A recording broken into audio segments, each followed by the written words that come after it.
Moi, c'est un des meilleurs moments de ma vie, c'est clair.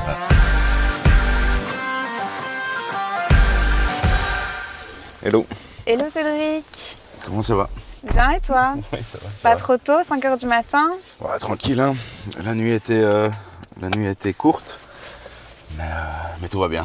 Bah écoute, moi je vais t'y emmener au JO, 7500 km d'ici, pour que tu puisses remporter la médaille d'or au JO.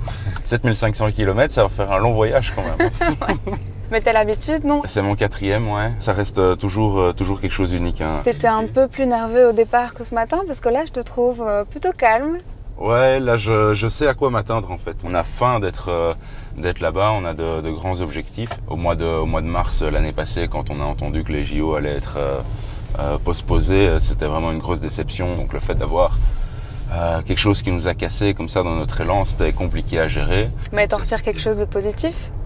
Écoute, c'est à ce moment-là, moi, que ma petite femme est tombée enceinte. Donc ouais, c'était quelque chose de très positif même.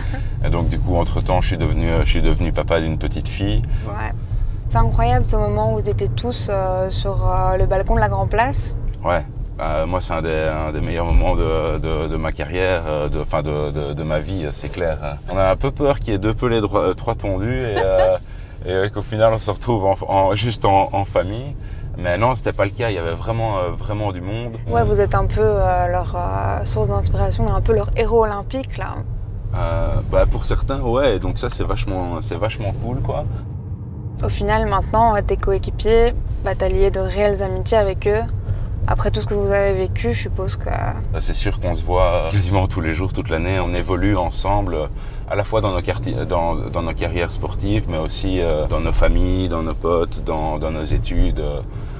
Donc forcément, ça crée beaucoup de liens. Je suppose que les soirées d'after-match, c'est sympa? Ouais. Je crois qu'on était une dizaine à faire la fin de soirée, fermeture de la boîte. Là, cette année, ça va être un peu différent, vu que maintenant t'es papa, tu vas être un peu plus sage. S'il n'y avait pas le Covid, j'aurais fait des bonnes soirées là-bas aussi. C'est quoi ton rituel entre les entraînements et les matchs pour relaxer? J'ai l'habitude de prendre des livres avec, mais au final je les lis pas parce qu'on est toujours occupé. Voilà. Mais tu gardes un numéro, le numéro 10, ouais. Qui est un numéro qui te porte chance et qui est important pour toi.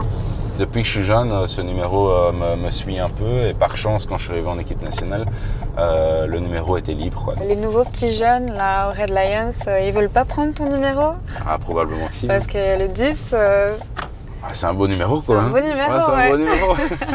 Mais ils ont pas de chance, je fais un peu de la résistance, quoi. Et d'ailleurs, c'est quoi ta relation avec les nouveaux? Quels conseils tu leur donnes? Moi, ce que je dis toujours, c'est de prendre un maximum de plaisir et d'écouter.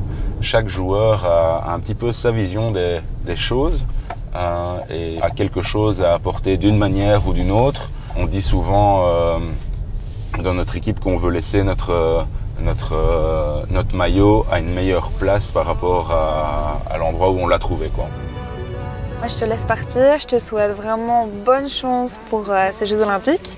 Et j'espère que tu vas revenir avec l'or. Merci, salut. Salut.